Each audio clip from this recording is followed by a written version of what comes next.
Hey guys, it's Alex Base here, and welcome to my channel. I've been away for a few weeks and had a break, but today I'm back and I'm very happy to be back because I've got a very exciting phone in my hand, and that phone is the Honor 400 Pro.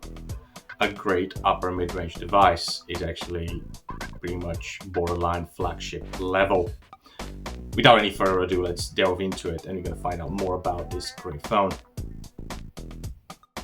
Let's start with the build and design. We've got a screen protector on the front and it's glass protection, but we don't know exactly what kind. On the back is also glass. Again, we don't know what kind, and it's a plastic frame. The great news is we've got eSIM support. However, there is no expandable memory here. You can turn the eSIM on in the mobile network. However, you can use one eSIM and one physical SIM, or two physical SIMs, or two eSIMs at a time. You cannot use three SIMs really. Another great thing is it's got IP69 rating, which is great, and it's not too heavy at 205 grams. The back of it is matte finish, so it doesn't leave fingerprints easily, which is pretty good in my case because I've got greasy big hands. The display is a nice 120Hz AMOLED screen with HDR10 Plus certification. It's a very good screen with 1.5K resolution, 6.7 inches, 1 billion colors, and very sharp at 460 pixels per inch. It goes up to 120 Hz, but you can choose 60 Hz or auto select, and it's going to be pretty much 90 or 60. And vivid colors can be chosen, or natural ones, and you can adjust the color temperature. So pretty standard stuff. Outdoors, the screen gets bright enough and it's pretty legible for any usage really.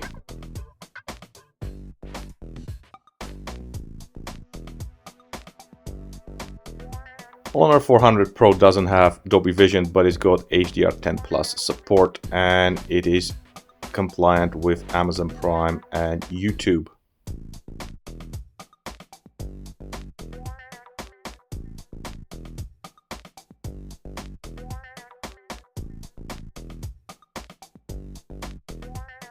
The screen does have punchy colors and good contrast, and that HDR10 Plus works pretty well, so no matter what you watch, you will be satisfied with the quality of it.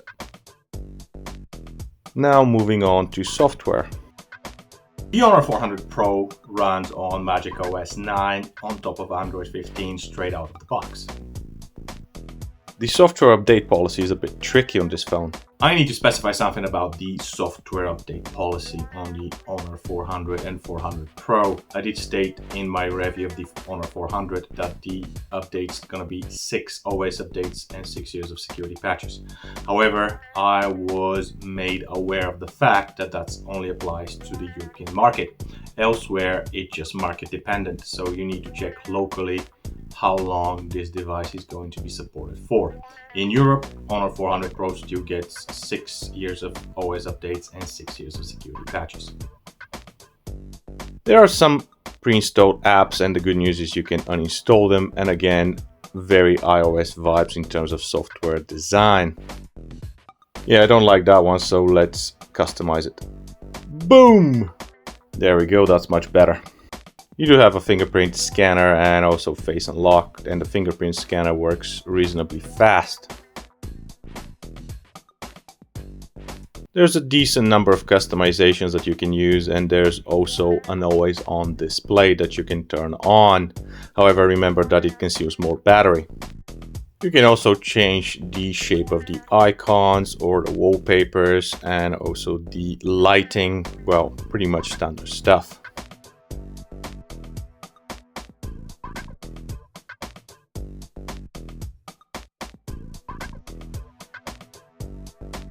As already mentioned, there's an IR blaster on top of the frame, and you can turn it on in the settings and then link it to your device and use it as a remote control. If you remember when I did the Honor 400, which is basically the vanilla version of this phone, there were some bugs and also some issues with sluggishness and battery drain. No such things have been observed on this phone here, it's been pretty smooth, and also the battery drain is non-existent. Bugs are also non-existent. However, the AI features are a bit slow again. I shouldn't be too critical of Honor in terms of AI shenanigans, because several other phone brands, as I have found out, are slow, but then again it has to be pointed out they're slow here too. Also, is it just me, or the Google Photo Magic Eraser is just becoming slower and slower with every passing month? One curious feature is you can copy and paste a text in a photo or in a screenshot and then paste it on your web browser or in a note. However, you can only do that once. When you go back to do it twice in a row, it doesn't work. You have to start over. The artificial part works, but the intelligence does not.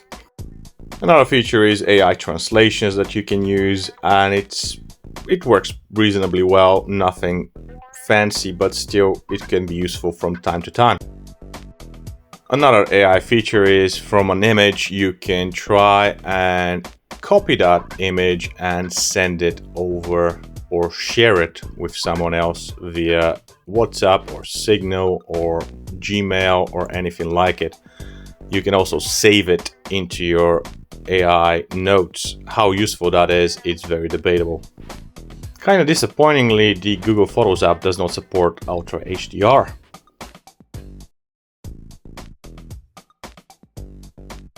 Moving on to performance, the 400 Pro has last year's flagship chipset 8 Gen 3, and it's still a very powerful chipset, both CPU and GPU wise. It might be a bit old, but it's still pretty relevant, and it will be relevant for at least another 3-4 years. You can turn on the performance mode in the battery settings, and that boosts the performance very slightly. As you can see, in regular mode is pretty decent, and in performance mode is just a very slight boost. It's practically pointless.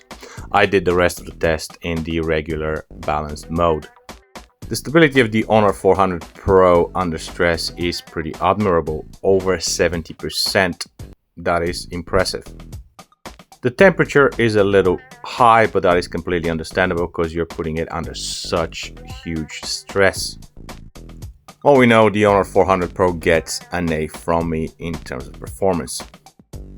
Next up is battery before we wrap it up with the cameras. Onto the battery, the Honor 400 Pro gets 5,300 mAh capacity here in Europe. The rest of the world gets 6,000 mAh, and the charging is again 100 watts, which is pretty impressive with silicon carbon technology. There are a number of features in the battery app that you can use, including slowing down charging if you're too worried about the battery health in the long term, and you can also check the battery health in the app too. There is no charger in the box here in Europe, but some markets do get a charger. I did my test with an Honor Supercharge 100 watt charger. Of course, you can use any 100 watt charger. In just over 31 minutes, I got an impressive 78% charge. A full charge took only 43 minutes, which is pretty good. Again, a quick reminder, this is the European version with 5,300 mAh capacity. The Honor 400 Pro also has 50 watt wireless charging, along with 5 watts reverse wireless charging too. Okay, the charging is great, but what about the battery life? 1 hour of phone calls took the battery down by only 2%, which is impressive. 1 hour of web browsing took it down by 4%, which is another good result. And 1 hour of watching videos took it down by 4% as well. All in all, this is pretty solid battery life.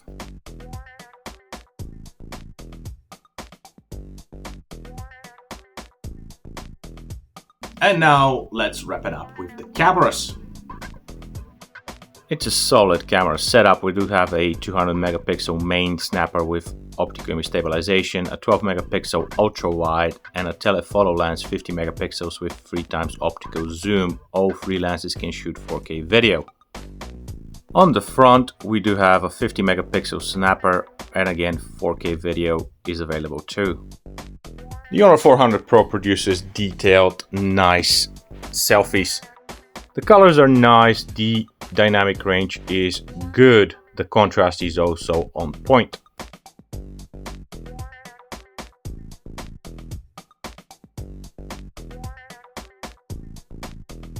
Indoor selfies are also nice and consistent. They do struggle with bright light at times though, but that is normal for a phone at this price point.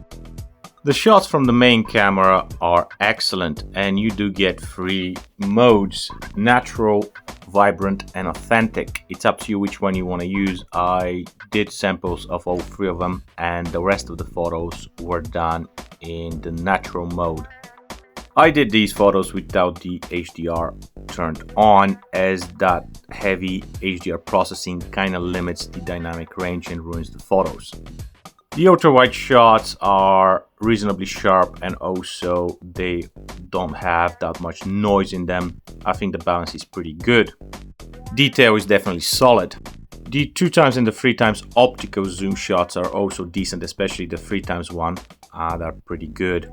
And the 6x digital ones are not disappointing either, as you can say, at least in daytime. Also, as you can see, there is a color consistency between the 2x and the 3x optical zoom shots. Only changes in the digital one by a little bit over processing, but still the 6x digital shots are good enough during the day.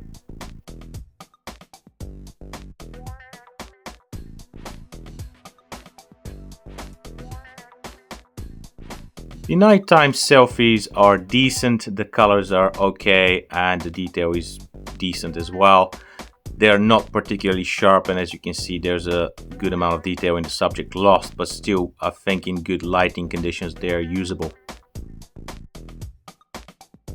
Low light images from the main camera are pretty good, just like during the day. However, here you can see some more aggressive processing happening and sharpening in fine details, unlike during the day.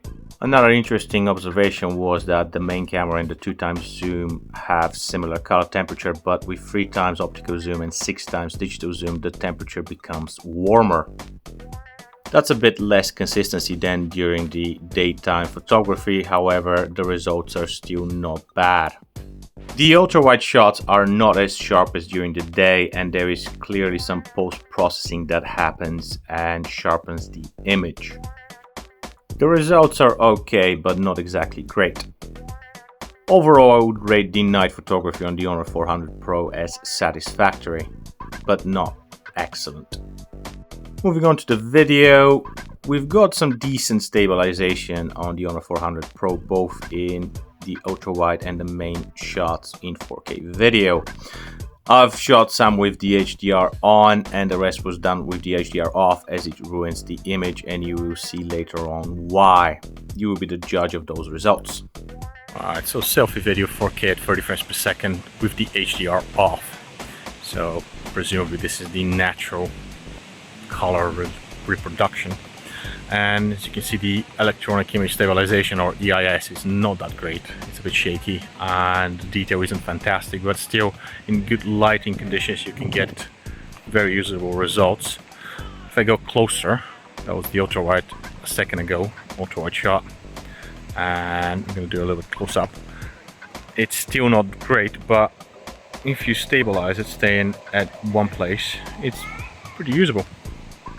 Now, same exercise, but this time the HDR is on, and yeah, the colors are a bit boosted and the AI algorithm is kicking in full force, but the electronic image stabilization is still a bit shaky, and the detail is not that great on my face, as you can see. It's a bit disappointing. If I go a little bit closer,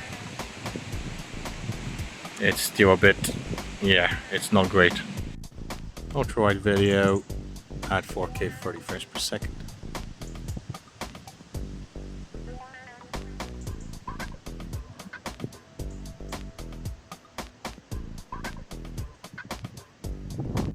Main camera 4K 30 frames per second.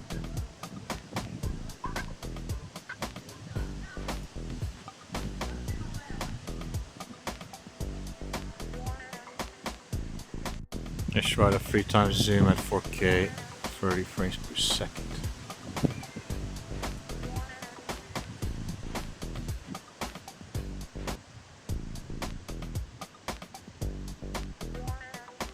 Alright folks, 4K at 30 frames per second.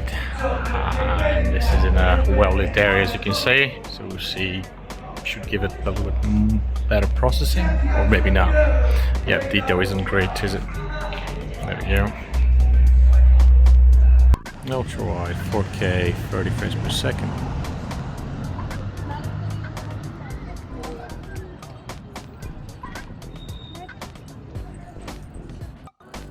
Main camera, 4K, 30 frames per second.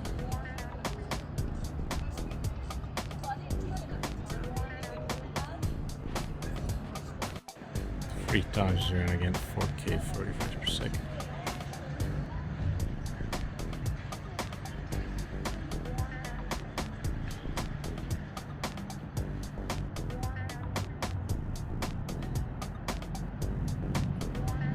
Well, there you have it, folks. The Honor 400 Pro. Overall, a very good device for the price that Honor is asking for it.